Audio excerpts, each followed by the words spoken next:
mahasiswa lagi yang belum bergabung, tapi karena waktunya sudah lewat, jadi kita mulai saja ya adik-adik ya. Sambil menunggu ini kelihatannya masih ada juga nih yang berusaha bergabung ya.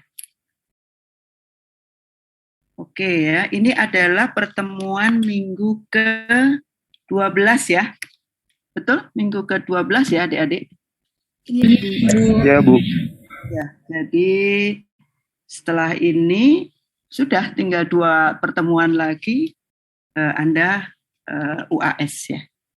Ini kan kalau angkatan 55 sudah sebagian ada di Bogor ya. Kemarin kuliahnya luring atau daring ya kalau kuliahnya? Iya, masih daring. Masih daring. Kalau yang biotek masih daring. Masih daring.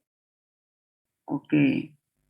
Baik, jadi ini juga sama ya. Nanti saya dapat tugas untuk mata kuliah biotek ini pada minggu 12, 13, 14 ya. Jadi itu juga masih daring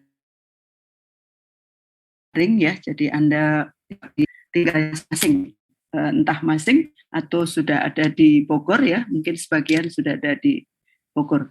Baik, saya kira kita langsung mulai saja ya untuk bahasan kita pada pagi hari ini adalah mengenai bioteknologi mikroba ya, dan saya mendapatkan tugas untuk bioteknologi mikroba itu 2 kali pertemuan ya. Itu kita akan bahas mengenai probiotik ya. Dan supaya bisa. Sudah kelihatan nggak adik-adik? Sudah, Ibu. Sudah. Baik ya, jadi pembahasan kita ya untuk aplikasi mikroba ya yang paling banyak di aquaculture itu terutama adalah probiotik dan juga vaksin ya. Kemudian belakangan ini walaupun belum terlalu banyak, barangkali juga baru kita yang memulai penelitian untuk di Indonesia ya. Kalau untuk di luar ini sudah mulai diterapkan juga mengenai prebiotik, dan kalau kedua produk ini ya kita gabung itu namanya simbiotik. Jadi kita akan singgung selain nanti membicarakan probiotik juga minggu depan kita akan juga lanjutkan mengenai vaksin, dan juga nanti ada 1 slide mengenai diagnostik mikroba dengan teknik molekuler. Saya kira ini mungkin sudah juga disinggung di mata kuliah yang lain saya kira ya. Probiotik sengaja paling banyak ya, jadi hari ini mungkin kita khusus membahas mengenai probiotik mengingat aplikasinya yang sudah demikian luas ya. Aplikasi dari probiotik itu kalau di aquaculture itu sudah mencakup semua laboratorium ya. Jadi artinya aplikasi probiotik untuk pengendalian patogen. Berarti itu banyak diteliti oleh laboratorium kesehatan ikan. Kemudian juga probiotik untuk perbaikan kualitas lingkungan ya. Tentu itu banyak diteliti oleh teman-teman di laboratorium lingkungan. Nah, kemudian di nutrisi aplikasi probiotik ini adalah ditujukan terutama adalah untuk mikroorganisme yang menghasilkan berbagai enzim yang dapat membantu pencernaan pakan atau meningkatkan pencernaan pakan, atau bahkan juga banyak diaplikasikan untuk memfermentasi bahan baku pakan ya. Jadi terutama bahan-bahan baku pakan yang berasal dari nabati itu biasanya memiliki serat yang tinggi misalnya ya. Nah, seperti itu bisa difermentasi dulu. Nah, itu kan juga artinya kita mengaplikasikan mikroorganisme untuk memperbaiki kualitas nutrisi dari bahan baku itu ya. Jadi seratnya turun ya, mungkin proteinnya menjadi meningkat ya. Nah, seperti itu.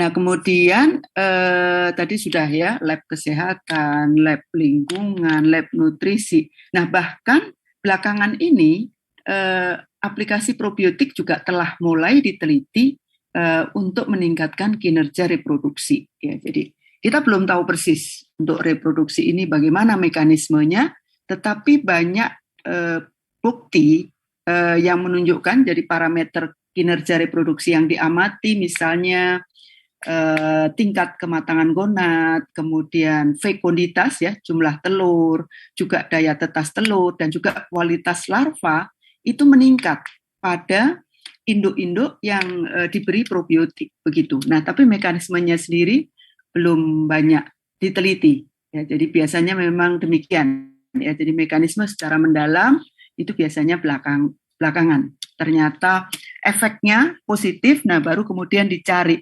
kenapa dia bisa berefek positif. Jadi kita ada nih yang mahasiswa di lab. Kalau S1, S2 kita sudah ada beberapa mahasiswa penelitian pada ikan hias, mas koki misalnya, pada ikan nila, pada ikan lele, baik lele betina, lele jantan, begitu ya. Nah, itu sudah ada penelitiannya. Nah, sekarang ada mahasiswa S3 yang juga penelitian terkait hal tersebut. Diharapkan karena kalau S3 penelitiannya harus mengevaluasi parameter yang lebih mendalam dibanding S1 dan S2. Jadi mudah-mudahan bisa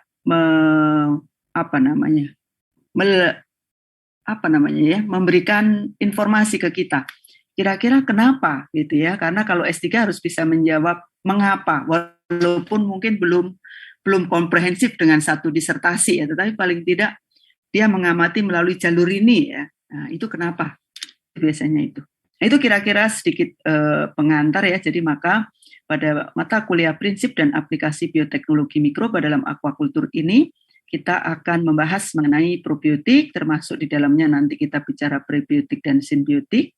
Kemudian juga sedikit tentang vaksin dan juga tentang diagnostik mikroba dengan teknik molekuler. Itu kira-kira yang akan kita pelajari pada 2 pertemuan ya. Karena pada minggu ke-14 kita topiknya sudah lain lagi, yaitu regulasi produk bioteknologi ya, termasuk produk probiotik ini bisa sampai dikomersialkan itu seperti apa. Ya, kemudian regulasi terkait produk-produk yang kemarin sudah adik-adik pelajari terkait fish transgenic ya, nah, itu tentu ada regulasinya ya yang harus dipatuhi begitu. Itu kita di pertemuan minggu ke-14. Nah, slide ini saya pernah baca di buku Marine Microbiology ya, sudah cukup tua sih bukunya, tetapi ada juga versi barunya. Nah, ini memang ada aplikasi dari mikroba di aquaculture ya. Nah, ini ya meliputi disease diagnostik tadi misalnya, ada nutritional supplement ya, ada untuk ke arah pigmen, bisa juga probiotik tentu paling banyak, dan juga vaksin. Nah, ini sudah dicantumkan di buku Marine Microbiology ya, bahkan di tahun 2004. Jadi artinya aplikasi mikroba di aquaculture ini meliputi hal ini. Nah, ini adalah aplikasi mikroba untuk bidang-bidang lain ya. Ada kosmetik, ada environmental protection, ada food processing, dan lain-lain ya. Jadi artinya aplikasi mikroba ini sudah demikian luasnya ya dalam kepentingan manusia, kira-kira begitu ya. Nah, kita akan bicara mengenai probiotik untuk aquaculture ya. Walaupun mungkin ini sudah pernah adik-adik pelajari atau pernah dengar begitu ya mengenai probiotik ini, apa sih sebetulnya dia ya. Jadi probiotik didefinisikan sebagai mikroba hidup yang apabila diberikan atau ditambahkan melalui pakan atau melalui media budidaya, dia akan memberikan pengaruh menguntungkan bagi inangnya. Nah, mengapa dia bisa memberikan pengaruh menguntungkan? Itu karena dia dapat memodifikasi komunitas mikroba, menghambat pertumbuhan bakteri patogen, memperbaiki nilai nutrisi pakan, memperbaiki kualitas lingkungan, atau meningkatkan respon imun. Jadi ini sifatnya bisa dan bisa atau ya. Jadi mungkin saja tidak memenuhi ke-5 dari hal ini, tetapi bisa memenuhi 1 atau 2 hal itu sudah masuk dalam definisi probiotik. Tentu kalau dia memenuhi berbagai kriteria yang nanti kita pelajari. Nah, ini kriterianya ya. Ada yang sifatnya wajib dan ada yang sifatnya dianjurkan ya. pada kriteria wajib, maka suatu mikroba dapat diseleksi, ya, kemudian dijadikan probiotik, maka dia harus bersifat non-patogen. Jadi dia tidak boleh bersifat patogen, ya, karena nanti kan akan membahayakan bagi inang kan. Kemudian dia harus tidak bersifat resisten antibiotik. Nah, karena antibiotik biasanya disandikan di plasmid, tentu mahasiswa semester 5 sudah tidak asing lagi ya. Apa itu DNA plasmid, apa itu DNA kromosom ya. Jadi umumnya gen resisten antibiotik itu disandikan di plasmid. Jadi dia tentu bebas dari plasmid ya, yang membawa gen resisten antibiotik ini. Nah, kemudian khusus kalau dia diaplikasikan melalui pakan, maka dia harus tahan terhadap suasana asam dan juga cairan empedu. Jadi ini harus kita uji ya, harus kita uji dan kemudian memenuhi kriteria ini. Nanti di dalam praktikum saya kira ya, adik-adik, praktikum itu akan tahapan untuk menguji setiap karakter ini akan disampaikan di praktikum. Kemudian dianjurkan, kriteria yang dianjurkan dia memiliki kemampuan tumbuh dalam saluran pencernaan. Kemudian diharapkan juga dia memiliki kemampuan kolonisasi dan pada permukaan epitelial saluran pencernaan inang, ya, jadi dia bisa berkolonisasi, menempel, berkolonisasi dan tumbuh gitu ya, diharapkan di saluran pencernaan inang, memiliki karakteristik pertumbuhan yang menguntungkan dan memiliki kemampuan antagonistik terhadap beberapa bakteri patogen. Jadi ini tentu kalau misalnya kita probiotik yang kita inginkan itu ditujukan untuk memperbaiki kualitas lingkungan, maka tentu dia tidak harus bisa juga menghambat patogen. Tapi kalau dia juga selain bisa memperbaiki kualitas lingkungan, bisa menghambat patogen, tentu lebih baik. Begitu maksudnya ya. Nah, kemudian kalau kita bicara probiotik dalam arti luas, itu termasuk di dalamnya adalah biokontrol. Mungkin adik-adik sering dengar juga ya, istilah biokontrol. Nah, itu terjemahan singkatnya adalah kontrol populasi patogen oleh musuh alaminya. Jadi kita menekan, menghambat pertumbuhan patogen menggunakan mikroorganisme lain. Nah, dalam hal ini kita bisa gunakan bakteri patogen dihambat oleh bakteri juga. Nah, itu adalah masuk ke dalam definisi biokontrol. Itu jadi biokontrol itu lebih kepada probiotik yang tujuannya untuk mengendalikan pertumbuhan patogen, gitu ya. Sering disebut sebagai biokontrol. Nah, kita juga sering dengar istilah bioremediasi ya. Itu diartikan sebagai menggunakan aktivitas mikroorganisme tertentu yang dapat menekan atau mendegradasi substrat pengganggu bagi organisme yang dibudidayakan.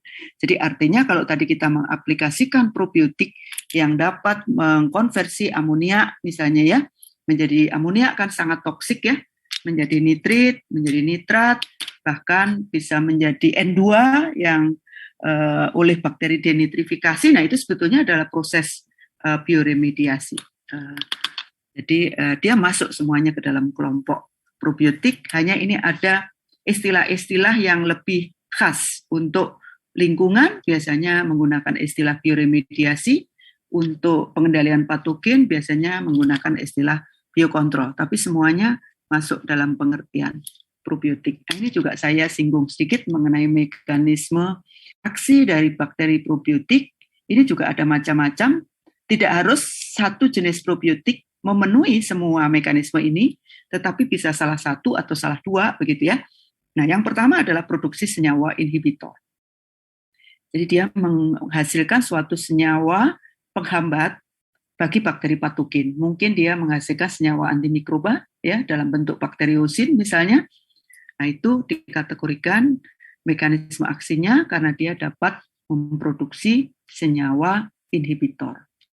Mekanisme kedua adalah mungkin dia bisa berkompetisi terhadap sumber energi atau senyawa kimia di dalam lingkungan yang sama. Jadi misalnya di usus begitu ya, si probiotik ini memenangkan kompetisi, ya, jadi dia lebih mampu menggunakan sumber energi, ya, nutrien atau senyawa-senyawa kimia lain yang diperlukan untuk ekspresi berbagai gen yang dimiliki, ya, misalnya bakteri patogen ada di situ ya, dia juga perlu kan tentunya nutrien kan. Nah, perlu nutrien ya. Nah, ini jadi dia harus berkompetisi. Nah, kalau bakteri probiotiknya yang memenangkan harapannya, maka pertumbuhan bakteri patogen kan menjadi terhambat. Quorumnya tidak tercapai, sehingga tidak bisa menginfeksi. Nah, ini ada kelanjutannya adalah kompetisi terhadap tempat pelekatan. Ya, adik-adik mungkin sudah belajar mengenai penyakit ikan. Suatu patogen itu ada tahapan sebelum sampai patogen itu menginfeksi inang. Ya, jadi harus menemukan inang dulu, dia harus bisa masuk ke organ, mencapai target organ. Nah, berikutnya dia harus menempel di situ ya, menempel atau melekat gitu ya. Dan kemudian kalau di situ lingkungannya cocok, ada nutrien untuk dia tumbuh gitu, baru kemudian quorumnya tercapai kan, jumlah selnya tercapai sehingga mengekspresikan gen virulensinya. Nah, kalau tempat pelekatannya juga didiami oleh bakteri probiotik, jadi diharapkan tempat pelekatan ini menjadi berkurang bagi bakteri patogen. Itu kira-kira kenapa kompetisi tempat pelekatan juga merupakan salah satu mekanisme aksi dari bakteri probiotik. Mekanisme lainnya adalah peningkatan respon imun ya. Jadi sudah banyak nih studi kalau diaplikasikan probiotik dan kemudian kita amati berbagai parameter respon imun itu meningkat. Bahkan untuk penelitian yang lebih mendalam juga sudah diamati sampai ke level ekspresi gen ya. Biasanya untuk penelitian S3 itu ekspresi gennya lebih banyak lagi sehingga bisa komprehensif pembahasannya. Tapi kalau untuk S2 mungkin hanya 2 atau 3 gen utama misalnya seperti itu. Kalau untuk S1 cukuplah respon imun ya, jadi gambaran darah kalau di ikan atau gambaran hemolimnya kalau di udang, seperti itu ya. Ini bisa dilihat aktivitas fagositiknya, respiratory burst-nya ya, seperti itu. Mungkin di praktikum penyakit ikan, adik-adik sudah mengenal istilah-istilah itu. Mekanisme aksi lainnya adalah perbaikan kualitas air. Saya kira ini juga sudah mudah dipahami ya dengan bakteri nitrifikasi atau bakteri produksi sulfat ya. Itu bisa memperbaiki kualitas air dan juga interaksi dengan fitoplankton. Banyak bakteri probiotik itu hidup saling menguntungkan ya, bersimbiosis dengan fitoplankton. Nah, berikutnya adalah metode seleksi. Ini juga saya gambaran singkatnya karena nanti lebih detail tentu disampaikan di praktikum ya. Jadi pertama pengumpulan informasi dasar, pengumpulan probiotik potensial, evaluasi kemampuan probiotik potensial berkompetisi dengan strain patogen, pengujian patogenisitas probiotik potensial terhadap inang tadi ya, karena dia tidak boleh bersifat patogen, jadi harus kita uji. Kemudian evaluasi pengaruh probiotik potensial pada inang, jadi ini kita konfirmasi tadi yang seleksinya di in vitro ini apakah setelah diuji in vivo pada inang juga masih memiliki karakter yang hebat ya, seperti pada saat uji in vitro tadi ya. Dan kemudian ada tahap berikutnya itu adalah analisis ekonomi, karena penggunaan probiotik dalam kegiatan budidaya tentu ada tambahan biaya, sehingga dengan aplikasi probiotik ini harus dilakukan ya, dengan tambahan biaya itu apakah bisa tertutupi atau bahkan malah keuntungannya lebih tinggi karena kinerja produksinya ya lebih baik, produksinya meningkat, efisiensi pakannya meningkat ya, sehingga biaya aplikasi probiotik itu tertutupi gitu ya, bahkan keuntungannya mungkin lebih baik lagi. Nah ini kalau tadi ya tahapan tadi kita buat dalam satu diagram itu adalah demikian ya, tadi pengumpulan informasi dasar bisa dari literatur review, bisa juga dari pengalaman praktis di lapangan, kemudian kita kumpulkan uji ya dengan strain patogen, misalnya ada media padat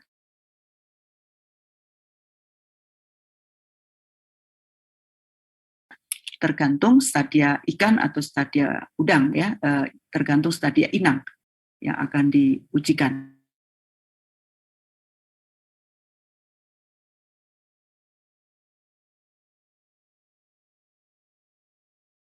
kalau lolos di sini bisa dilanjutkan pengujian tadi pada Inang.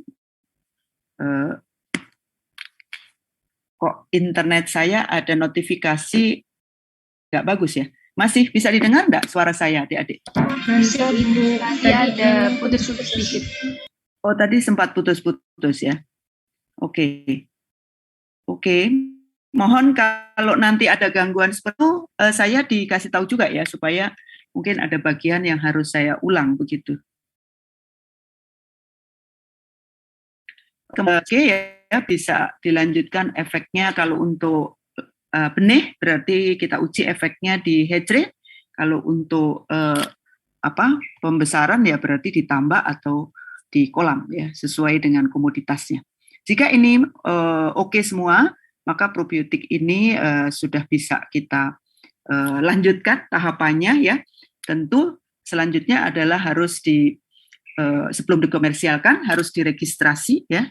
Registrasi memenuhi berbagai kriteria yang harus dipenuhi. Nanti di minggu ke-14 kita akan belajar.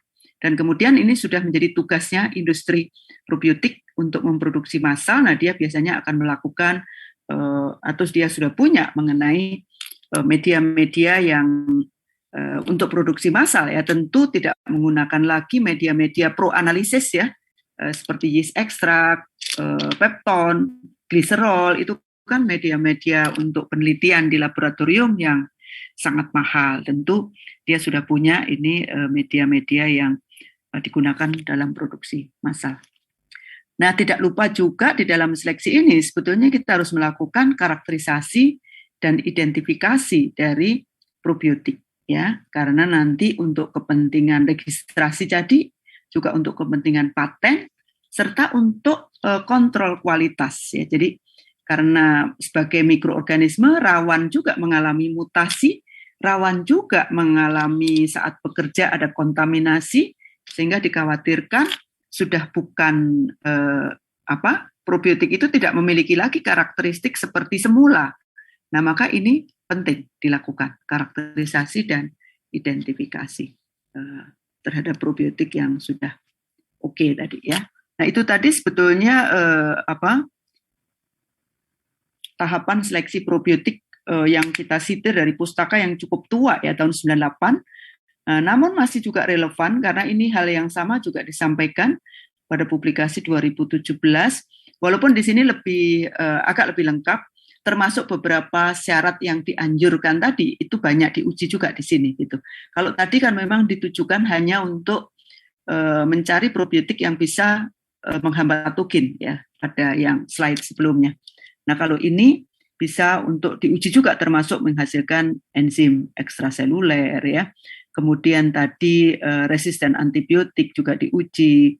Kemudian ini tahan ya asam dan juga cairan empedu ini juga diuji di sini. Kemudian patogenesitas ini bisa dengan langsung diinang, bisa juga dengan hemolitik, jadi digores di agar darah begitu ya, di media agar darah. Kalau dia bisa melisiskan sel darah, ya dia sudah dikategorikan sebagai patogen, dianggap gagal dalam pengujian ini ya, tidak memenuhi syarat, jadi harus reject. Nah, ini yang pertama tadi antagonistic test tadi bisa dengan kertas cakram ya, mungkin adik-adik sudah kenal ya, nanti juga di praktikum disampaikan. Nah, ini mungkin sepintas saja karena ini disampaikan di praktikum ya. Jadi patogen disebar di media agar, kertas cakram ditempatkan, kemudian ditetesi dengan bakteri probiotik dan kemudian diinkubasi dan diamati. Ya, saya kira sepintas saja. Itu tadi pada media padat. Nah, kalau pada media cair itu sering disebut, kalau tadi dengan metode Kirby-Bayer, kalau ini adalah metode co-culture ya. Metode co-culture ini patogen ditumbuhkan sendirian pada suatu media yang sama dengan di sini patogen dicampur dengan kandidat probiotik yang diuji ya, yang diujikan. Dan setelah ditumbuhkan selama semalam. Nah, ini tadi untuk melihat mekanisme aksi dari yang kompetisi nutrien tadi. Kalau yang ini kan lebih kepada apakah dia menghasilkan senyawa antimikroba. Nah ini kan dia karena dia menghasilkan senyawa antimikroba, sehingga patogen yang tumbuh di sini terbunuh oleh antimikroba yang dihasilkan oleh probiotik. Nah kalau ini adalah yang tadi kompetisi nutrien. Ya di sini kan dia patogennya ditumbuhkan sendiri tanpa kompetitor. Kalau di sini ditumbuhkan bersama kandidat probiotik. Jadi silahkan berkompetisi antara Vibrio harvey dengan probiotik. Baru kemudian kita cek siapa nih, menang nggak dia kompetisinya Vibrio harvey dengan ini. Kita bandingkan tentu dengan yang tidak ada kompetitornya. Ya. Nah jadi di sini Vibrio harvey-nya setelah ditumbuhkan semalam kita cek menggunakan plate count ya. Pada media TCPS, nah di sini kita gunakan TCPS artinya supaya hanya Vibrio yang tumbuh. Nah ini probiotiknya kan non-Vibrio, jadi dia tidak akan tumbuh. Sehingga kita bisa bandingkan Vibrio yang dari sini dan Vibrio yang dari sini. Kalau Vibrio dari sini tumbuh jauh lebih banyak, berarti probiotik ini potensial kan dalam berkompetisi dengan inang itu. Ya. Oke, nah kemudian nah ini adalah kalau dia kalau dia Vibrio juga berarti di sini tidak bisa kita menggunakan TCPS. Nah ini kita harus menggunakan media yang sesuai dengan penanda. Jadi di sini sudah dibuat misalnya Vibrio harvey-nya kita buat resisten antibiotik rifampicin ya, diberi penanda istilahnya ya. Dibuat resisten menjadi antibiotik rifampicin. Sehingga saat di sini untuk menghitung supaya dia tidak tumbuh, kalau tumbuh kan kita nggak bisa membedakan nanti ya, mana nih yang Vibrio gitu ya. Nah, jadi di sini ditumbuhkan pada media SWC ditambah rifampicin, sehingga hanya Vibrio aja yang tumbuh di sini ya. Sehingga dengan cara yang sama tadi bisa kita bandingkan antara Vibrio ini dengan Vibrio yang ada di sini. Saya kira itu untuk co-culture, dan kemudian hasilnya bisa di plate di sini ya. Ini hasil penelitian S1 adik-adik ya, yang saya sajikan ini hasil mahasiswa S1 angkatan 34, kakak kelas Anda ya. Pertama kali saya penelitian mengenai seleksi probiotik, ini ada satu proyek hibah bersaing dari Dikti sehingga bisa harus melibatkan mahasiswa, dan ini adalah mahasiswa angkatan 34 ya. Saya riset tahun berapa ya, 96, 97 kalau tidak salah ya. Nah ini jadi tadi hasil kultur bersama tadi bisa kita plotkan di dalam grafik ini ya. Ini adalah jenis isolatnya, ini adalah log CFU per mili. Nah ini Vibrio harvey dari tabung kontrol ya, itu mencapai hampir 10/9. Sementara pada Vibrio harvey yang tabung-tabung yang ada probiotiknya, itu Vibrio harvey-nya relatif lebih sedikit kan pertumbuhannya ya. Ini kan lognya kan tidak setinggi yang pada tabung kontrol.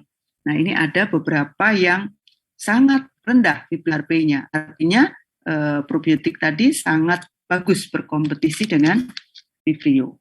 Ya, jadi di sini ini artinya sangat potensial ya berkompetisi dengan patogen. Nah ini bisa dilanjutkan, kita uji patogenisitasnya, apakah dia bersifat patogen atau tidak ya. Jadi ini kita misalnya percobaannya menggunakan larva udang ya, maka kita pelihara di sini larva udang ya, larva udang. Kemudian di sini jangan lupa menggunakan kontrol ya, jadi larva udang yang tidak ditambah dengan probiotik. Sementara ini larva udang yang diberi probiotik yang akan diuji. Ya. Pengamatan cukup 5 hari sudah bisa meyakinkan kita bahwa probiotik itu tidak patogen ya. Oke, nah kemudian hasilnya bisa kita plotkan di sini. Misalnya ini pada pengujian SKTB tadi ya, isolat SKTB ini diuji baik pada 10/6, 10/7 maupun 10/8 melalui penambahan langsung dalam media pemeliharaan larva udang tadi. Ternyata SR-nya itu sama aja dengan kontrol. Jadi artinya kita bisa menyimpulkan bahwa isolat ini tidak bersifat patogen. Karena kan ya kematian larvanya sama aja dengan yang normal. Artinya kematian alami yang terjadi ya. Pada larva kan tentu sulit kita memelihara bisa menghasilkan SR 100% ya. Jadi pada yang kontrol dipelihara dengan baik, itu juga ada kematian sebanyak belasan persen saja, karena ini kan di atas 80% ya. Ternyata ini justru walaupun secara statistik tidak berbeda, lihat angkanya itu lebih tinggi malah. Jadi tentu dia sebetulnya punya peran ya pada larva udang. Nah, kemudian ini kenapa internetnya tidak stabil ya pagi-pagi ini ya. Nah, tadi yang pada uji in vivo di larva udang tadi ya. Nah, ini bukan hanya seperti mirip dengan pengujian patogenesitas tadi, tetapi juga di sini ditambahkan bakteri patogennya ya. Jadi selain ditambah dengan probiotik, juga ditambah dengan patogen. Nah, di sini kontrolnya juga tidak boleh lupa. Kontrol negatif tidak kita tambah kedua jenis ini.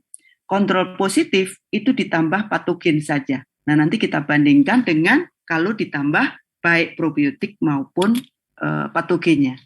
Nah, kemudian diamati nih setiap hari terhadap jumlah populasi probiotiknya, ya, jumlah larva udang yang mati, sehingga pada akhir penelitian bisa kita hitung berapa kelangsungan hidup larva.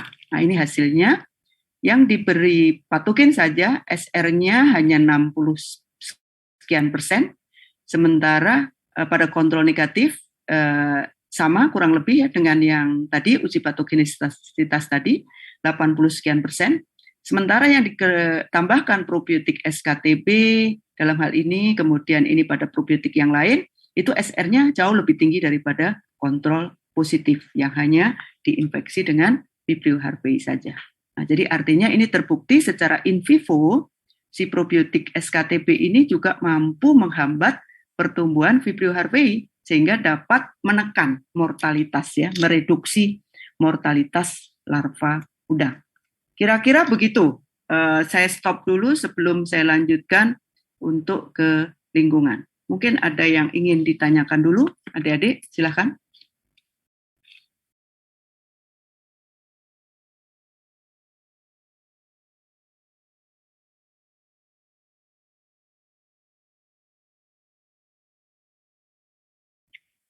Gimana adik-adik, ada yang mau ditanyakan?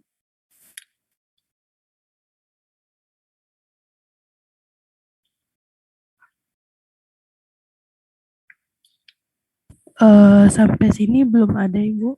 Belum ada. Yang lain juga tidak ada?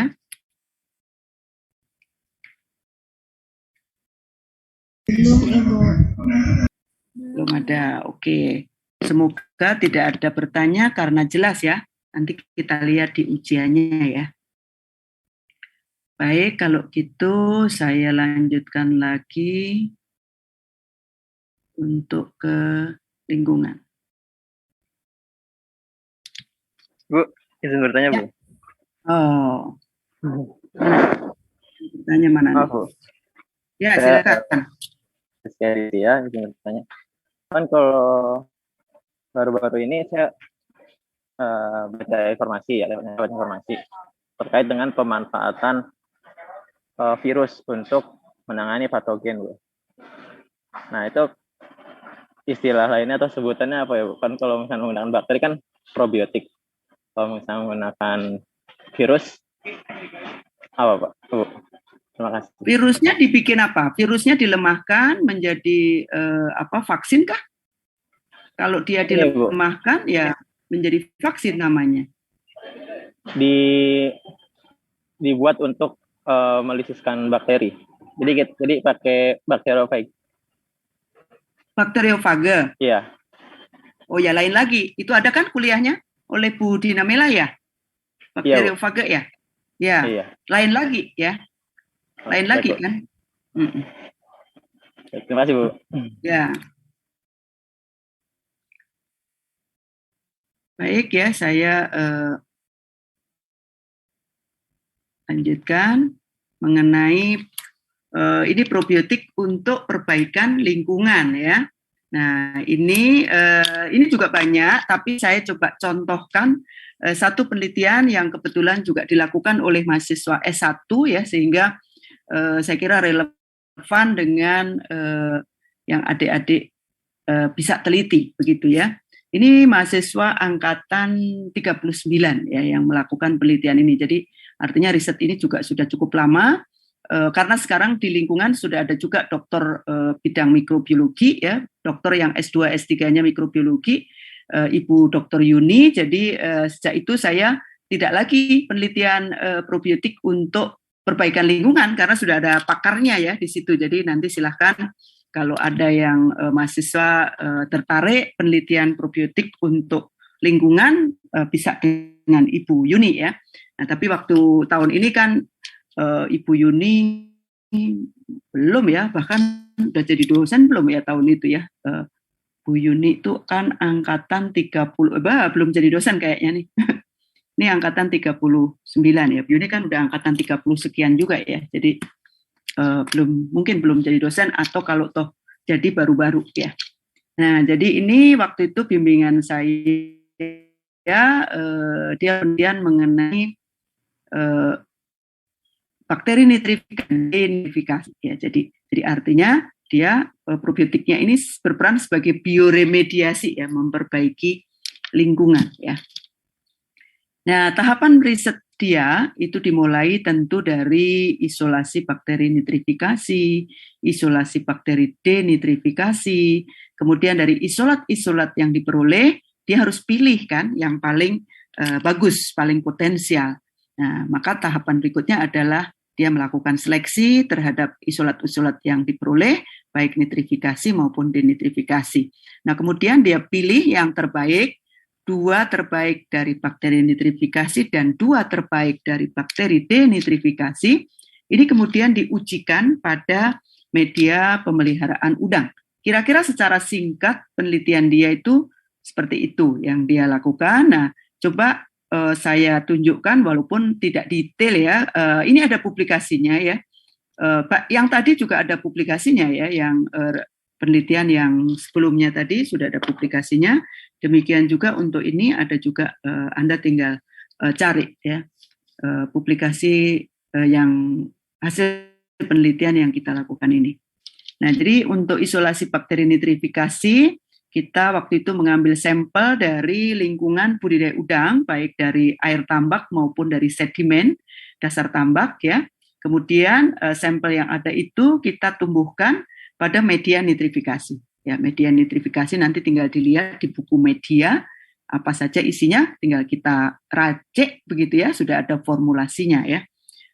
Kemudian jadi tidak perlu optimasi dan sebagainya, sudah ada rumus, sudah ada formulanya lah gitu ya. Seperti kita praktikum mikrobiologi bikin media itu ya. Jadi sudah ada medianya. Nah, kemudian kita tambahkan sampel yang kita peroleh. Kemudian kita inkubasi dalam shaker ya, jadi karena dia prosesnya kan perlu oksigen, jadi kita shaker dan kemudian setiap hari ya selama 7 hari ini kita ukur tingkat kekeruan media karena kan salah satu ciri bahwa ada pertumbuhan bakteri ya tentu media yang tadinya bening itu menjadi ada suspensi bakteri ya, jadi ada kekeruan di situ ya, jadi kita bisa ukur tingkat kekeruan media berarti ada pertumbuhan bakteri. Dan kemudian juga kita ukur konsentrasi nitrat.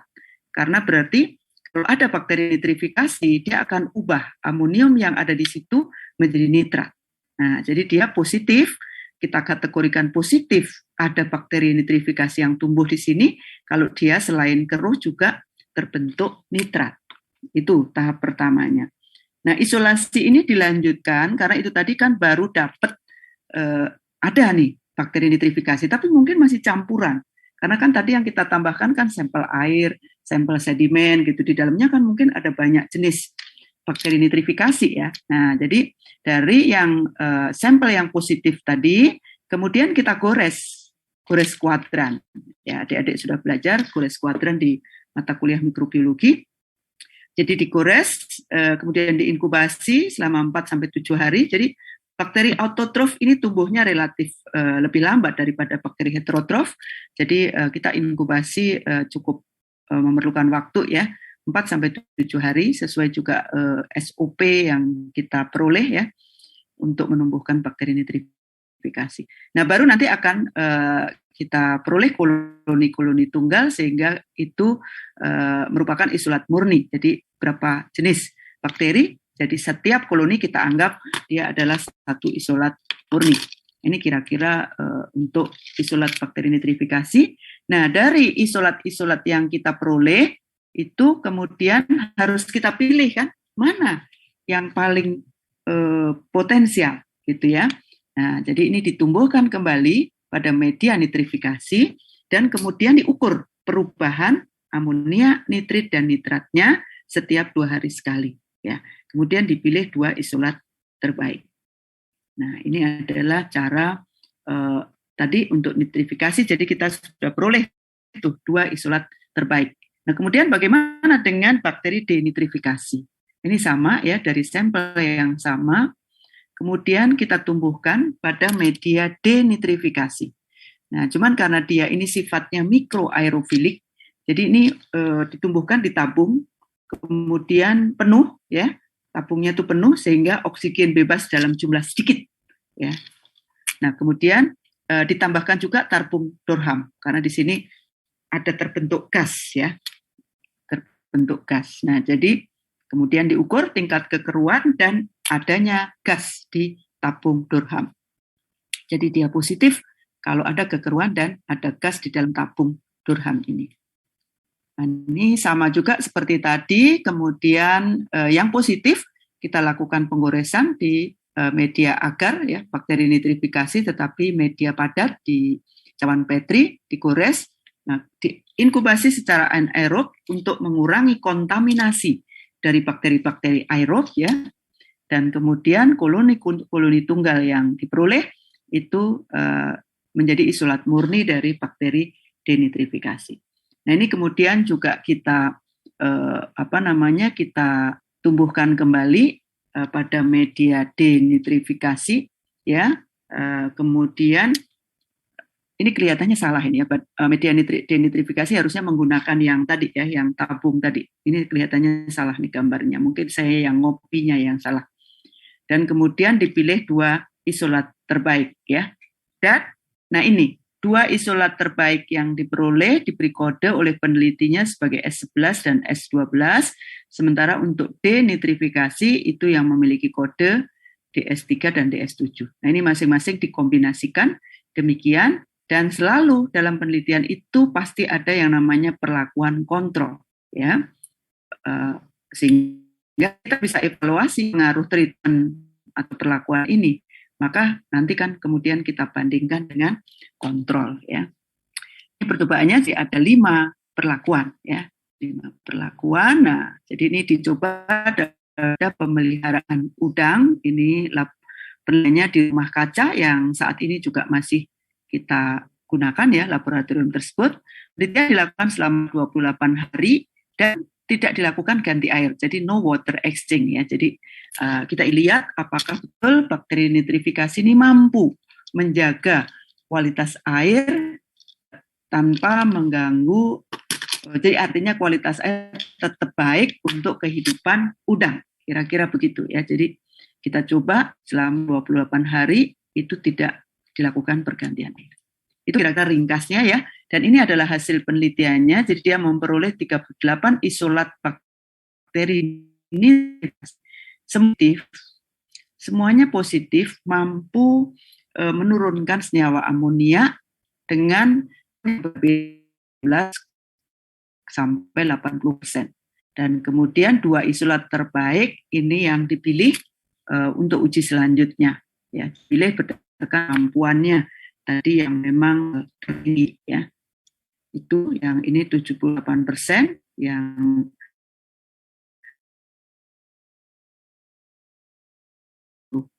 demikian juga untuk yang denitrifikasi ini diperoleh 7 isolat dan semuanya mampu mereduksi senyawa nitrat ya.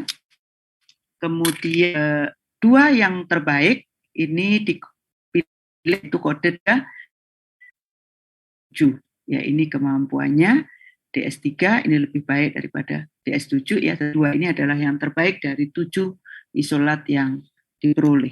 Dan ini adalah hasil monitoring kualitas air di media pemeliharaan dari udang, ya. Memang berfluktuasi dan cenderung makin tinggi, ya, kecuali ini SDS7, ini juga S11 DS7, ini ada dua ini yang relatif terjaga, ya, relatif terjaga. Sementara pada 3 ini cenderung naik, ya, untuk amoniaknya. Dan kemudian untuk nitrit dan nitrat ini juga untuk yang biru ini malah cukup terkontrol, tapi tadi kan biru kan kontrol, ya, tadi rendah, tapi tadi kan amoniaknya dia tinggi juga, ya. Nah, kemudian untuk yang S12 DS7 ini konsisten, ya, bagus. Kemudian nitrat ini berfluktuasi, ya, walaupun pada akhir penelitian ini semuanya turun, ya, jadi relatif bisa dipertahankan lah kira-kira, ya, mendekati kondisi awal kan, padahal tanpa dilakukan ganti air, ya. Jadi ini kan fluktuasi karena diukurnya hanya 7 hari sekali, ya, jadi kita hanya memperoleh data setiap 7 hari. Kalau kita plotkan jadi seperti ini. Nah, kemudian ini adalah penghasil pengamatan udang untuk pertumbuhan panjang. Di sini semua lebih tinggi, ya, lebih baik pertumbuhan panjangnya dibanding kontrol. Demikian juga untuk pertumbuhan bobot, ya. Ini bahkan ada yang di sini baru 1,43, ya, 4%, sorry. Ini 1,43%, di yang S11 DS7 ini sampai 2,1%. Ini juga sama 2,07%. Nah, yang paling signifikan adalah di kelangsungan hidup, ya. Karena memang kalau kualitas air ini pertama kan ke kelangsungan hidup. Kalau udangnya hidup nyaman, baru kemudian tumbuhnya baik, ya. Karena dia bisa mengkonsumsi pakan dengan baik juga, gitu. Tapi kalau kualitas airnya saja udah jelek, bagaimana nafsu makannya akan bagus, kan, gitu, ya. Jadi di sini kelangsungan hidup ternyata signifikan, ya.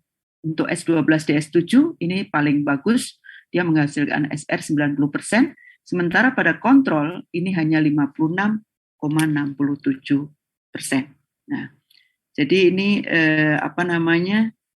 sengaja pada kuliah ini saya berikan satu contoh penelitian, harapannya adik-adik punya wawasan terkait probiotik untuk aquaculture, ya, karena memang aplikasinya di lapangan itu sudah demikian luas, ya. Bahkan nanti adik-adik bisa dihadapkan pada berbagai produk probiotik komersial. Jadi Anda nanti saat bekerja kan tentu harus bisa menentukan ini yang mana ini, tentu harus paham, ya. Semua pabrik kan pasti produknya nomor 1 bagi pabrik itu kan, gitu, ya. Nah, jadi Anda tentu sebagai supervisor misalnya di suatu tambak atau di hatchery, gitu, ya. Kalau S1 kan di KKN itu kan level 6, ya kan, bisa jabatannya teknisi, supervisor, seperti itu kan, ya. Bahkan nanti dengan masa kerja juga bisa jadi udah manajer dan seterusnya, ya. Tinggi, bisa vice president kalau memang bagus, ya, prestasinya. Di swasta gelar itu tetapi ditentukan oleh berapa keuntungan yang akan diperoleh oleh perusahaan dengan mempekerjakan saudara, kan, gitu, ya. Saya sudah pernah soalnya dulu juga kerja di swasta di tambak udang, ya. Saya begitu lulus, kebetulan saya praktek lapangnya juga dulu di tambak. Kemudian lulus, dekat rumah saya di Sidoarjo tuh ada pabrik pakan gitu, ya. Saya ngelamar ke situ. Nah, rupanya bukan ditempatkan di pabrik pakan, tapi di divisi tambak, ya. Jadi saya cewek kerja di tambak, ya. Sebetulnya rada-rada keberatan tuh orang tua saya, tetapi ya ini saja, kan dia sudah belajar, sudah pernah praktek lapang, tahu kondisi lapangannya seperti apa, ya saya coba dan alhamdulillah ya saya bekerja di tambak udang.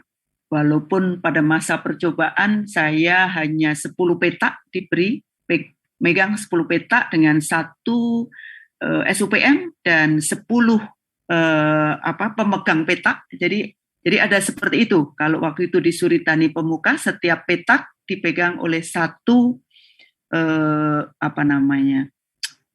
pekerja yang memang tugasnya ya mengurus petaknya dia itu. Nah kemudian di atasnya itu ada lulusan SUPM yang ngontrol langsung, dan kemudian yang sarjana itu 10 petak untuk saat percobaan 3 bulan pertama. Begitu lolos masa percobaan, yang tadinya di satu lokasi itu ada 5 sarjana karena ada 54 petak, 4-nya dipindah ke tempat lain karena saat itu Suritani Pemuka sedang ekspansi di berbagai daerah, di Bali, di Situbondo, di Probolinggo, sehingga tinggal saya sendiri, 54 petak, dibantu dengan 5 tenaga SUPM, dan tentunya 54 pemegang petak masing-masing. Belum sampai 2 bulan saya pegang itu, ditambah lagi saya satu lokasi. Yang satu lokasi ada 20 petak, jadi total ada 74 petak yang di bawah kendali saya ya, sehingga ya menurut saya artinya dianggap bisa memegang itu kan. Nah, jadi tiga bulan pertama kerja di situ saya sudah dikasih mobil karena saya tidak bisa naik motor ya. Jadi waktu begitu awal kerja tuh semua pakai motor tadi, yang teknisi tadi ya, yang sarjana itu, karena kan lumayan itu petaknya soalnya 5.000-an meter. Jadi kan setiap hari saya keliling 10 petak, 5.000 kali 10 kan. Ya, lumayan, pakai sepeda mini, karena saya nggak bisa pakai motor. Jadi begitu lulus masa percobaan, nah itu dikasih mobil, karena harus keliling tambak, apalagi setelah ditambah dengan 2 lokasi tadi kan, nah itu kan harus bisa dijangkau pakai mobil. Nah, jadi kalau di swasta, itu adik-adik, tergantung prestasi kita. Dan jelas, bonusnya jelas, rumusnya ada. Ya, jadi setiap petak ditebar sekian ratus ribu ekor, harus menghasilkan biomasa sekian. Nah, nanti kalau lebih dari sekian ada rumusnya, plus. Kalau kurang dari target, minus. Jadi kalau sesuai target, itu sekian bonusnya. Tapi kalau efisiensi pakan, artinya konversi pakannya bisa ditekan 0,1, itu dikali tuh. Target tadi dikalikan positif angkanya. Tapi kalau konversi pakannya jeblok ya, jadi artinya lebih besar daripada target, dikalinya negatif. Jadi kan berkurang tadi tuh yang seharusnya kita terima.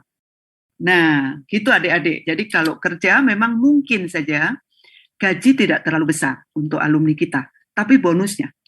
Jadi kalau tadi pemegang petak dia hanya dapat bonus dari 1 petak kan. Supervisor tenaga SUPM tadi dapat bonus dari 10 petak yang dia pegang. Tapi Bu Wiwi dapat bonus dari 74 petak kan. Dikalikan kan. Nah gitu. Sebagai gambaran yang jelas waktu itu cukup untuk biaya pernikahan saya dari bonus 1 tahun. Nah ini bisa menyemangati adik-adik. Kira-kira itu. Jadi yang cewek jangan kalah juga nih sama yang cowok nih kerja di tambak nih. Oke, itu sedikit tambahan untuk motivasi barangkali. Adik-adik silakan kalau ada pertanyaan sebelum saya lanjutkan sedikit terkait probiotik untuk nutrisi.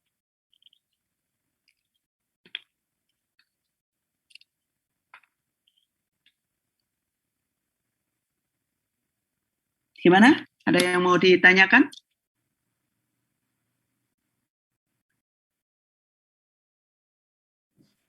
Kalau dari saya belum ada, mungkin bisa dilanjut dulu, tapi mungkin yang lain ada pertanyaan. Yang lain ada?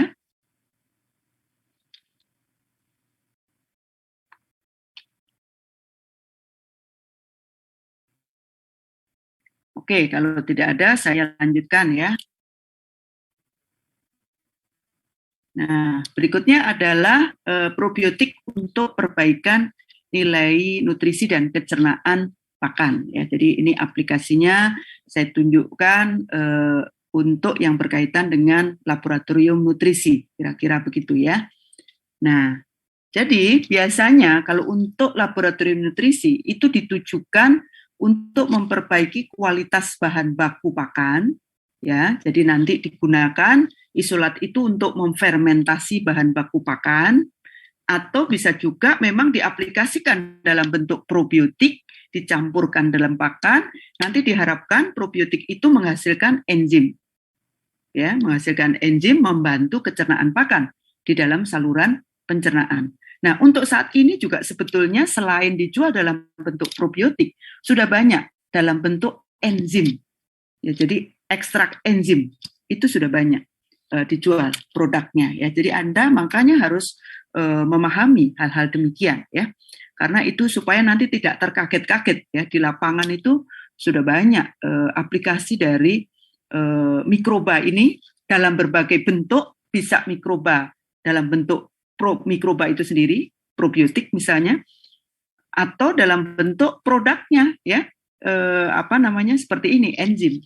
Nah, nanti juga kita vaksin, ya, itu kan produk dari mikroorganisme, ya, produk dari industri mikrobiologi, ya,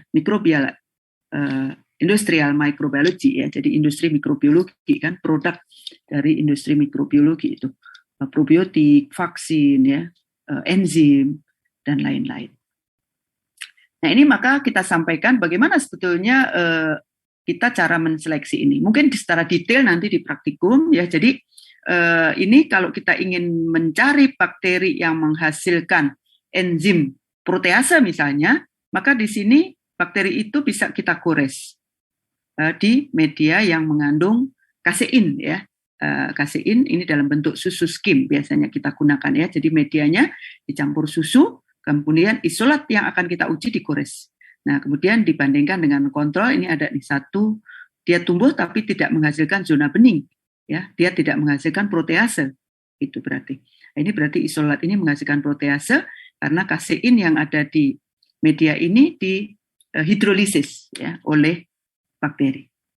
Kemudian juga kalau kita mau nyari mikroba yang menghasilkan amilase, nah berarti juga sama, nih medianya ditambah dengan amilum, kemudian sampelnya bisa kita gores di sini, dan kemudian dibandingkan juga isolat nomor 2 ini adalah isolat yang tidak menghasilkan amilase sebagai kontrol, ya, sehingga bisa terlihat bahwa isolat yang kita uji ini menghasilkan amilase.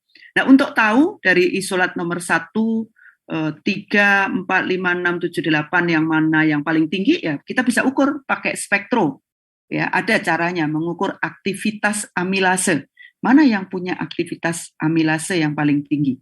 Itu bisa diukur dengan spektrum, ya.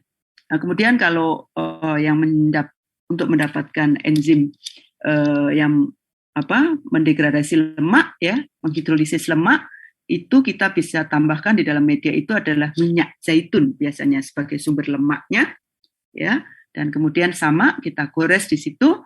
Dan kemudian nanti bisa dideteksi terbentuknya koloni yang berwarna hijau, mengkilat. Nah, itu berarti isolat itu menghasilkan lipase, ya. Mungkin nanti di praktikum lebih detail. Nah, ini saya tunjukkan juga sama hasil penelitian mahasiswa, tapi ini kebetulan yang melakukan mahasiswa S2, ya. Mahasiswa S2, sehingga saya cuplek sebagian saja. Tesis dia lebih lengkap dari ini, tetapi ini saya ambil beberapa hasil penelitian yang relevan dengan topik yang sedang kita bahas, ya. Nah, tadi kan menguji, jadi dia mencari bakteri penghasil amilase, ya. Jadi ini diuji, ini digores pada media yang ditambah amilum, dan kemudian ini jadi dia diujikannya menggunakan dilubangi, ya. Jadi bisa dilubangi begitu, bisa juga menggunakan kertas, ya, kertas sakram seperti kita menguji senyawa inhibitor begitu. Nah, nanti sehingga kita bisa ukur secara semi kuantitatif namanya, ya, bisa diukur diameter zona beningnya, Ini namanya semi kuantitatif. Karena kalau kuantitatifnya sendiri harus diukur dengan spektrum, aktivitasnya berapa. Tapi untuk seleksi awal itu bisa. Ya, seleksi awal bisa menggunakan semi kuantitatif dengan mengukur zona hidrolisis yang terbentuk. Nah, ini misalnya dia namanya Nur Khairi Putra, ya. Sekarang dia dosen di Universitas di Untirta di Serang, ya. Dulu S1-nya angkatan 40, ya. S1-nya angkatan 40 dan kemudian dia lanjut S2-nya di kita tahun 2010 kalau tidak salah. Nah, dia penelitiannya karena dia tugasnya di sana adalah di laboratorium nutrisi di Untirta. Jadi dia penelitiannya adalah bakteri amilolitik, ya. Tetapi saya yang bimbing mahasiswa tersebut. Nah, di sini dia memperoleh 5 isolat terbaik, ya, dari banyak puluhan isolat, mungkin ya dari 41 isolat ini. Kemudian dipilih 5 yang zona bening terbesar, ya, jadi mampu menghidrolisis amilum dengan lebih baik. Dan di sini ada NP1, NP2, NP3, NP4, NP5. Ini masing-masing diameter zona beningnya, ya, dalam satuan mililiter seperti ini. Kemudian ini adalah pengujian pertumbuhannya dan juga uji penempelan, ya, uji menempel. Jadi kita ini sudah ada juga metode bakunya untuk menguji dia bisa menempel atau tidak, gitu ya. Jadi menggunakan plate, begitu ya, plate steril, ya, lempeng, ya, lempeng steril. Kemudian nanti kita swab, jadi pakai cotton blood, dibersihkan di lempeng tersebut, kemudian dihitung. Jadi berapa yang menempel, berapa yang ada di media. Nah, nanti kan kelihatan yang paling banyak nempel, ya berarti dia pelekatannya bagus kan, menempel dengan baik. Nah, ini pada lempeng stainless steel, ya. Ini cara pengujiannya ada metodenya. Nah, ini uji ketahanan terhadap pH baik asam maupun basa. Nah, ini dibandingkan antara isolat itu ditumbuhkan di media asam dibandingkan dengan di media kontrol yang tidak ditambah HCl untuk supaya asam. Demikian juga untuk basa juga begitu dibandingkan dengan media kontrol. Nah, media kontrolnya ini kan media cair TSP, ya. TSP. Nah, jadi ini kan berarti kalau lihat ini pada 2 jam, 4 jam, 6 jam, 8 jam, terlihat di sini. Merah itu NP5. Jadi NP5 di sini selisih antara di pH 2,5 dan di media kontrol yang pH 7, ini kan TSP ini pH-nya sekitar 7,7, ya, sekitar 7. Ini kan berarti tidak berbeda, pertumbuhannya sama aja sampai 8 jam, ya. Berarti dia relatif tahan, berarti kan terhadap pH asam. Demikian juga untuk pH basa itu pH-nya 7,5 dibandingkan dengan kontrol, ya kalau masih 7,5 relatif hampir semuanya tahan. Tapi untuk yang asam tadi itu tidak banyak yang bisa tahan di pH asam, ya. Nah, kemudian ini uji patogenesitas karena dia percobaannya pada ikan nila, jadi diinjeksikan pada ikan nila. Nah, ini kontrol negatif, hidup 100%. Kemudian juga dia menggunakan kontrol positif, jadi yang memang diinjeksi dengan bakteri patogen, Streptococcus waktu itu yang digunakan, ya. Nah, ini mati semua. Sementara pada NP1 dia tidak patogen, SR-nya 100%, NP2 ada kematian, cuma 70% hidup, NP3 tidak ada kematian, 100%, NP4 ada kematian, 50%, jadi ini kita kategorikan juga patogen, NP5 100%. Jadi dari 5 isolat yang diuji ini, 3 kita bisa simpulkan dia tidak bersifat patogen. Tapi mengingat sifat-sifat yang lain tadi, maka kemudian dalam penelitiannya itu dipilih adalah yang NP5 di dalam percobaannya. Nah, ini dievaluasi tadi, ya, hidrolisis patinya mana yang paling besar, fase eksponensialnya paling cepat siapa yang tahan di pH asam dan pH basa, dia uji juga antagonistik terhadap bakteri patogen, uji penempelan, dan tentu harus tidak bersifat patogen. Nah, ini dipilihlah dari tadi itu adalah NP5. Nah, ini hasil percobaan pada pemeliharaan, karena dia orang nutrisi, jadi evaluasinya cukup banyak ini parameter yang diamati ya, selain kelangsungan hidup, jumlah konsumsi pakan, laju pertumbuhan spesifik, efisiensi pakan, juga aktivitas amilase, aktivitas enzim protease, kemudian populasi bakteri, ada kecerahan pakan, ada apa ya ini KK ini, lupa saya ya, ada apa di sini, ada ya di sini ya, KK, pencernaan protein, pencernaan total, retensi protein, retensi lemak, apa koefisien keragaman ya, lupa saya nih ya, KK-nya saya kurang, kok di sini juga tidak ada ya KK ya, ketinggalan dia. Ya, lupa saya yang jelas ya, tapi mungkin dari parameter yang lain sudah bisa terlihat ya di sini mungkin di sini secara statistik kan juga ini berbeda ya. Secara statistik laju pertumbuhan harian juga dia lebih tinggi ya. Kemudian efisiensi pakan juga lebih tinggi ya. Aktivitas enzim juga lebih tinggi. Saya kira itu untuk yang pakan. Mungkin saya lanjutkan sedikit sekalian ya. Nah, ini walaupun belum ada bagaimana kita cara menyeleksi secara in vitro, dia nantinya bisa meningkatkan kinerja reproduksi. Belum ada panduannya. Kita nggak tahu, karena belum tahu mekanismenya bagaimana. Tetapi yang jelas, mungkin ini kita lewati saja karena tadi kaitannya dengan bioflok ya. Nah, ini penelitian pertama kami, ini juga mahasiswa S1 yang penelitian ya, dia menggunakan isolat yang tadi, NP5 ya.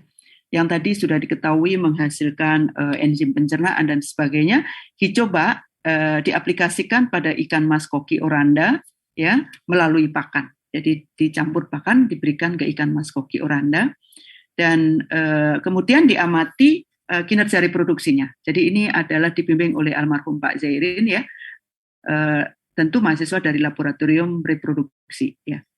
Nah, jadi dia menggunakan isolat NP5. Nah, ini pada parameter indeks kematangan gonad, ini yang kuning adalah kontrol, yang biru adalah yang ditambah probiotik 10/6 CFU per gram, kemudian yang merah ditambah probiotik 10/8 sel per gram pakan. Ya. Nah, ini terlihat pada 2 minggu pertama aja, ini sudah mulai terlihat berbeda. Ya. Nah, kemudian pada minggu ke-6 dan bahkan minggu ke-4, mulai minggu kedua memang juga sudah berbeda nyata ya dibanding dengan kontrolnya. Jadi sangat cepat ini ya, sangat cepat. Mulai minggu kedua ini sudah mulai berbeda dan sangat signifikan itu pada minggu ke-6 dan minggu ke-8 ya. Itu saya kira untuk indeks kematangan gonad. Nah, ternyata fekonditasnya masih lanjutan dari penelitian ini. Fekonditasnya ini juga signifikan ya pada 10/8 ini bahkan 2 kali lipat ya dibanding kontrolnya. Demikian juga hatching rate dari telur yang dihasilkan ini juga signifikan lebih tinggi daripada kontrol ya. Nah, jadi hasil penelitiannya ini disimpulkan dapat meningkatkan fekonditas dan derajat penetasan telur serta tadi meningkatkan indeks kematangan gonad. Nah, kemudian itu tadi pada penelitian kita. Peneliti lain di negara yang lain ya oleh Chiocciani, dia menggunakan ikan zebra. Ini aplikasi probiotik lactobacillus ya. Jadi dia menggunakan lactobacillus.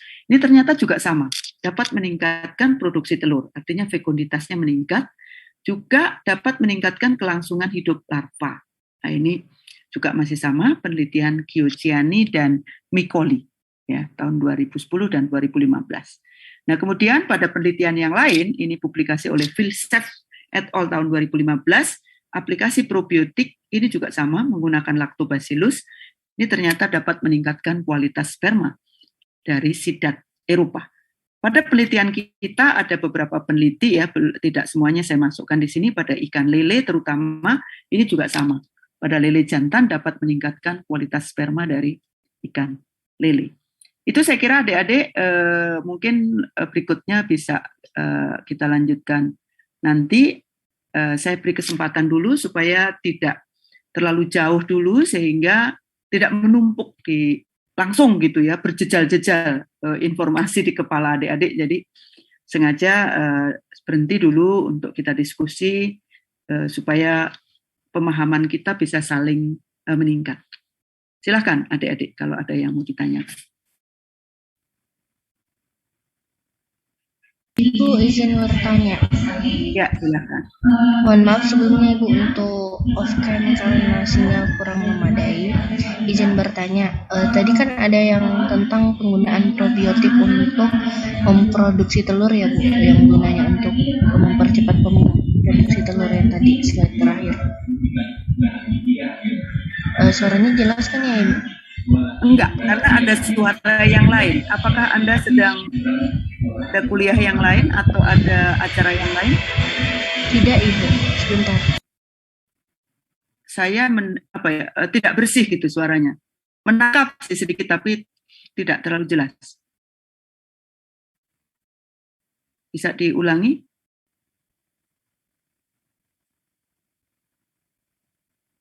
Masih di mute.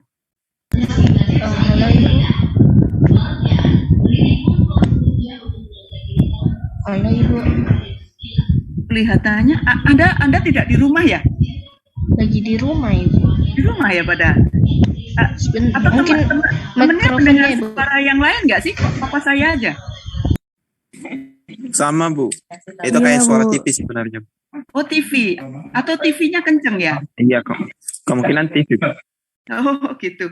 Madia, mungkin TV-nya bisa dikecilkan.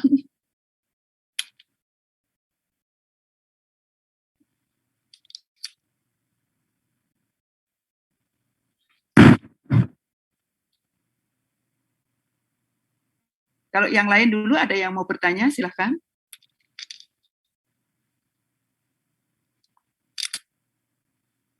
Halo Ibu, suaranya agak jelas. Ya, sudah agak jelas ya, silahkan. Tadi mungkin mikrofonnya Ibu yang rusak. Halo, Ibu izin bertanya. Tadi kan di slide terakhir itu ada yang penggunaan probiotik untuk mempercepat produksi telur ya Ibu. Nah itu kan selain menggunakan probiotik kita juga kan biasanya menggunakan hormon ya Ibu. Untuk hasilnya itu lebih efektif yang mana ya Ibu? Terima kasih. Ya adik-adik ya, jadi kan itu pendekatannya berbeda sekali ya, hormon ya. Nah tadi saya sampaikan bahwa untuk reproduksi ini kita belum tahu mekanismenya seperti apa. Nah pada penelitian yang ada mahasiswa dari reproduksi, Saudari Valencia yang kebetulan saya juga membimbing ya, dia mahasiswa program doktor, dibimbing bersama Prof. Zairin dulu ya, tapi karena beliau meninggalkan kita semua, jadi diganti oleh Pak Oman ya sebagai anggota tim.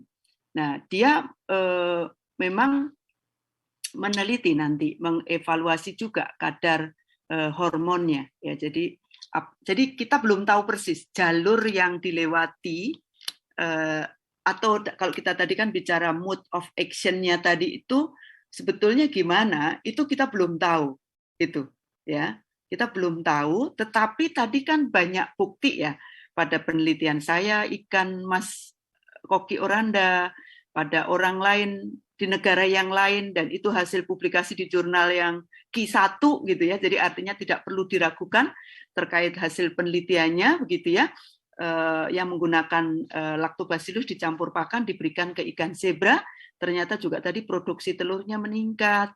Kemudian ada lagi orang penelitian menggunakan ikan sidat ya, tadi di Eropa ternyata kualitas spermanya meningkat ya, mungkin motilitasnya dan lain-lain ya, itu ada banyak parameter. Nah, itu juga meningkat. Nah, kita belum tahu persis. Nah, pada penelitian Valencia memang kita, Saudari Valencia, kita memang meminta dia mengamati baik apakah melalui jalur perbaikan nutrisi sehingga dari pakan yang diberikan itu jadi lebih banyak gitu yang bisa dimanfaatkan oleh ikan sehingga bisa menghasilkan energi yang lebih bagus gitu ya dibanding kontrol gitu. Nah, kemudian juga hormonalnya diamati. Jadi hormon-hormon yang berperan di dalam reproduksi itu juga diminta diamati, tapi saya belum tahu karena kan penelitiannya masih berjalan ya, penelitiannya masih berjalan sehingga belum bisa saya sebutkan gitu. Nah, tapi kalau tadi itu ya harus dibandingkan, tetapi hormonnya juga kan harus kan hormon juga macam-macam ya. Anda mungkin sudah dapat mata kuliah fisiologi reproduksi ya, yang memang perannya hanya untuk menginduksi, jadi mengeluarkan, telur itu sudah matang, tinggal mengeluarkan, dia perlu hormon, bantuan hormon, karena secara lingkungan tidak mampu menginduksi, jadi induksi dari lingkungan tidak mampu membuat ikan yang dipelihara di wadah budidaya itu bisa mijah, nah itu kan harus bedakan. Nah tentu kalau memang mau disertai dengan kontrol, ya tentu ini yang lebih paham orang-orang reproduksi ya, berarti perlu kontrol. Kalau mau membandingkan kan harus begitu, dicoba pada hewan yang sama saat yang sama kan gitu ya. Nah, yang satu aplikasi probiotik, yang satu aplikasi hormon, yang memang kalau tadi kan fungsinya ini meningkatkan pematangan gonad, bukan untuk mengeluarkan saja ya. Nah, tapi jadi dicari hormon yang memang perannya itu gitu. Nah, itu baru bisa saya menjawab, Mahdia. Tanpa itu tidak bisa. Dari berbagai publikasi yang tadi disampaikan belum ada yang penelitian kemudian membandingkan dengan hormon gitu. Baik Ibu, terima kasih. Karena hormon di kita umumnya adalah lebih ditujukan ke induksi. Jadi induksi untuk memijah itu yang lebih banyak diaplikasikan ya, supaya pemijahnya bisa kita tentukan ya waktunya gitu kan. Nah, jadi artinya dia itu sudah matang gonad. Supaya seragam, kita mau mijahin 5 ekor biar bareng, seperti itu, baru itu diinduksi dengan hormon untuk pemijahnya. Tapi bukan untuk pematangan, karena dia sudah matang gonad. Gitu. Tentu berbeda ya. Nah, kalau mau tahu harus dibandingkan, baru bisa menjawab. Kan? Seperti tadi kan, dibandingkan dengan kontrol. Ya, kita baru bisa bicara peran dari probiotik itu meningkatkan parameter A, B, C tadi yang kita amati, dia lebih baik karena memang parameternya menunjukkan hasilnya lebih baik daripada kontrol. Jadi kita bisa bilang kan tadi, meningkatkan indeks kematangan gonad. Karena dia lebih cepat tadi matang gonadnya kan, meningkatkan fekunditas, karena kita hitung tadi jumlah telurnya. Ya, nah, seperti itu. Dibandingkan dengan kontrol. Nah, kalau mau membandingkan dengan hormon harus ada dalam satu perlakuannya adalah hormon, baru nanti berbagai parameter itu hasilnya dibandingkan. Seperti itu dalam penelitian. Oke, ada yang lain? Bu, saya izin bertanya, Bu. Ya, silakan. Ini kan saya lagi baca ini ya, Bu, aplikasi probiotik Bacillus NP5 dan prebiotik madu melalui campuran pakan nih, Bu. Cuma saya masih kurang paham dengan prosedur pembuatan pakan dengan si simbiotiknya itu ya, Bu. Jadi kalau pada yang Bacillus NP5-nya itu apakah di coating atau di repelleting gitu, Bu? Karena di sini katanya digunakan putih telur, lalu untuk yang madunya sendiri katanya diencerkan dengan PBS gitu, Bu. Lalu untuk prosedur itu sebenarnya seperti apa ya, Bu, secara detailnya? Terima kasih, Bu. Oke, baik ya. Kita belum sampai sebetulnya. Tadi slide terakhir saya tadi prebiotik ya. Tapi nggak apa-apa, nanti kita lanjutkan. Saya lebih senang diskusi sih sebetulnya, karena kalau PPT kan bisa dibaca nanti ya. Nah, jadi itu penelitian belakangan ya yang kita lakukan terkait prebiotik. Tadi sebetulnya penelitian yang Saudara Ahmad Nur Khairi yang NP tadi ya, yang menghasilkan NP5, itu dia pertama kali penelitian mengenai prebiotik di kita di budidaya di Departemen Aquakultur. Dia menggunakan prebiotik yang diekstrak dari ubi jalar. Ya, jadi ubi jalar diekstrak oligosacharidanya. Nah, jadi itu juga udah ada cara mengekstrak, cara mengukur dan sebagainya. Namun ternyata kalau kita hitung-hitung, itu karena ekstraksinya harus alkohol, jadi menggunakan alkohol untuk mengekstrak oligosakarida, relatif masih mahal. Ya, jadi untuk dalam skala kecil seperti itu ya nggak masuk hitungan gitu ya, terlalu mahal biaya ekstrak. Nah, jadi pada penelitian saya selanjutnya, karena saya juga diilhami dari baca berbagai artikel, ada satu penelitian yang membandingkan antara menggunakan satu jenis prebiotik dan beberapa jenis prebiotik, itu ternyata kalau menggunakan beberapa jenis prebiotik lebih baik. Nah, kemudian saya terinspirasi dengan madu. Gitu. Madu itu kita udah analisa, dia mengandung beberapa jenis prebiotik.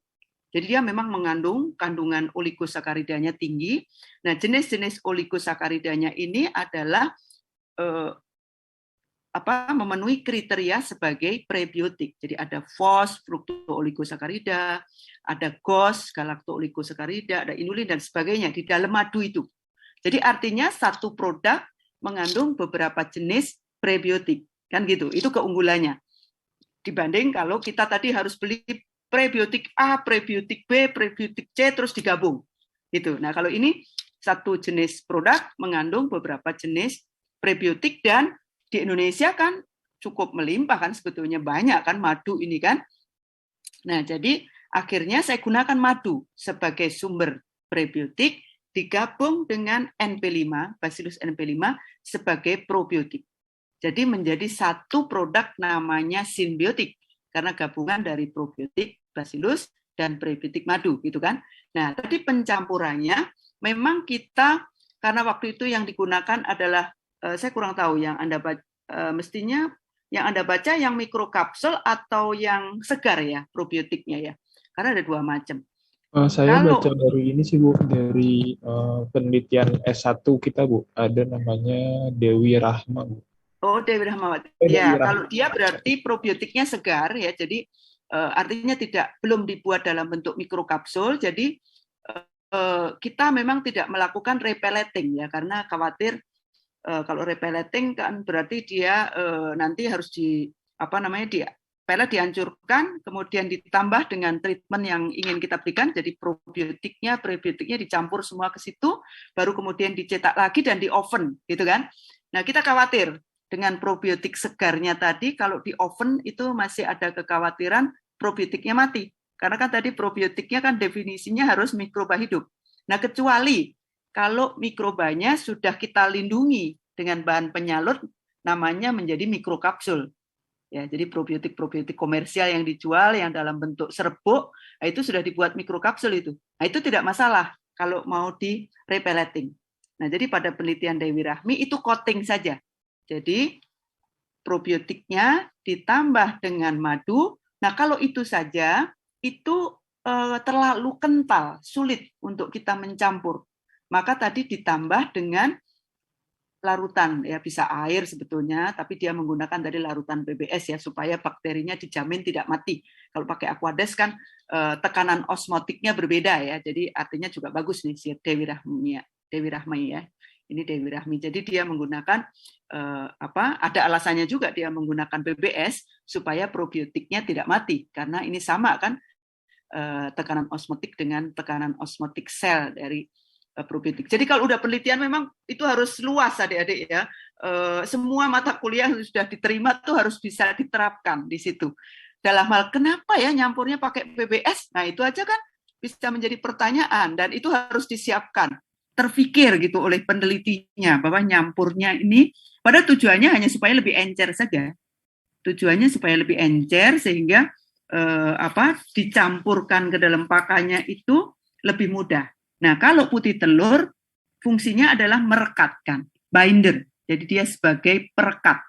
Kan Anda coba aja tuh, Anda tempel, jadi kayak lemnya. Ya, jadi lemnya itu menggunakan putih telur. Jadi semua bahan tadi dicampur ya, probiotiknya, madunya sebagai prebiotik, kemudian putih telur dan juga ditambah tadi sedikit PBS untuk mengencerkan supaya lebih mudah dicampur. Baru disemprotkan begitu ya.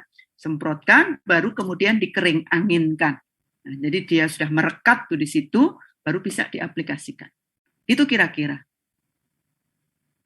Baik, terima kasih Bu. Ya.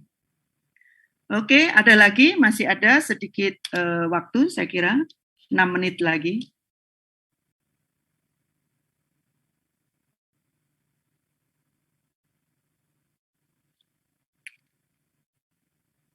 Sudah cukup jelas ya? Semoga sudah cukup jelas adik-adik ya, nanti bisa tambah bacaan dari yang lain-lain ya, selain yang dari PPT saya. Oke, baik, kalau memang tidak ada, tentu juga saya tidak akan memaksa-maksa untuk bertanya ya. Mudah-mudahan yang tidak bertanya karena memang sudah cukup jelas ya. Oke, kalau memang tidak ada lagi, kita lanjutkan pada pertemuan minggu depan ya. Terima kasih atas perhatiannya, semoga bermanfaat untuk kita semua. Selamat pagi, Assalamualaikum warahmatullahi wabarakatuh.